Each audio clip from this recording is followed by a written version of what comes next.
السلام عليكم. هل حدد النبي صلى الله عليه وسلم موعدا لخروج الدجال؟ يعني هل جعل لخروجه في الزمن الأخير علامة زمنية ينبغي أن يخرج عندها ويعيث في الأرض فسادا؟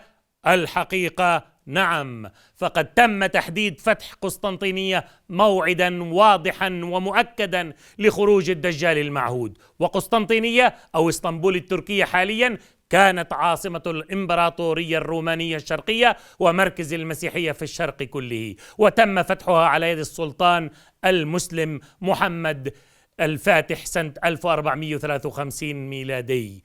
وقد أكدت الأحاديث النبوية الصحيحة أن الدجال يخرج مباشرة بعد فتح قسطنطينية، وخصص الإمام مسلم في صحيحه بابا كاملا للأحاديث التي تدل على ذلك، وسماه باب في فتح قسطنطينية وخروج الدجال ونزول عيسى بن مريم.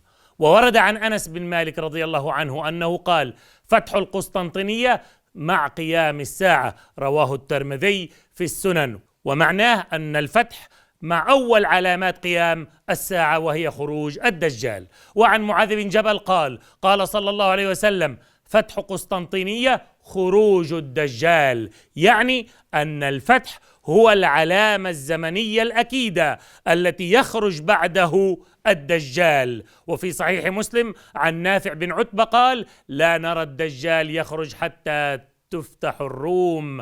وعن معاذ أيضا عن النبي صلى الله عليه وسلم قال: الملحمة الكبرى وفتح قسطنطينية وخروج الدجال في 7 أشهر. وهنا يزداد تأكيد الموعد الزمني لخروج الدجال بعد الفتح مباشرة. وبفتح القسطنطينية حدثت الأزمة، فلم يخرج الدجال بصفاته الحرفية التي يتصورها الشيوخ والعلماء، فما كان منهم إلا أن اخترعوا أكذوبة الفتح الثاني لقسطنطينية حتى يتسنى لهم الهروب من تحقق هذه النبوءة المحمدية. وبدلا من أن يكذبوا فهمهم وتصورهم الحرفي للدجال، تجاهلوا الأحاديث الصحيحة وتجاهلوا الفتح الإسلامي العظيم، وقالوا: ليس هذا هو الفتح المقصود، بل هناك فتح ثان للمدينة سيخرج بعده الدجال. فعجبا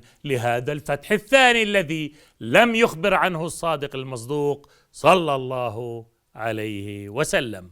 ذات يوم جلست مع صديقي في متجره وهو من المرددين لكلام الشيوخ في هذه المسألة. قلت له: من أين لك بهذا الفتح الثاني أخي الكريم؟ سحب من على مكتبه صحيح مسلم وفتحه قائلا: سأثبت لك الآن صحة كلامي. وبدأ يقرأ الحديث حتى بلغ هذه الجملة: فيفتتحون قسطنطينية. فقلت له: توقف، هل لاحظت شيئا في هذه اللفظة فيفتتحون؟ قال: لا.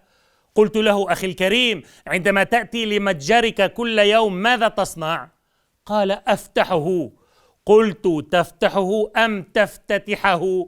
قال: بل أفتحه، فقد افتتحته منذ سنين. قلت: ومتى تم الافتتاح؟ قال: في أول مرة فتحت فيها المحل. نظرت إليه مبتسما وقلت: ما أعظمك سيدي يا رسول الله، وكم كانت بلاغتك حين قلت فيفتتحون قسطنطينية ولم تقل فيفتحون قسطنطينية. ابتسم صاحبي وقال: معك حق، كذبت عيوننا وتصوراتنا وصدق رسول الله صلى الله عليه وسلم. ولكن يبقى السؤال: من هو الدجال الذي خرج بعد الفتح؟ وهل قتل فعلا على يد المسيح الموعود؟ تابعونا في المقاطع القادمة لتحصلوا مع صديقي على الإجابات الشافية لهذه التساؤلات. للمزيد من المعلومات تواصلوا معنا على العنوان التالي.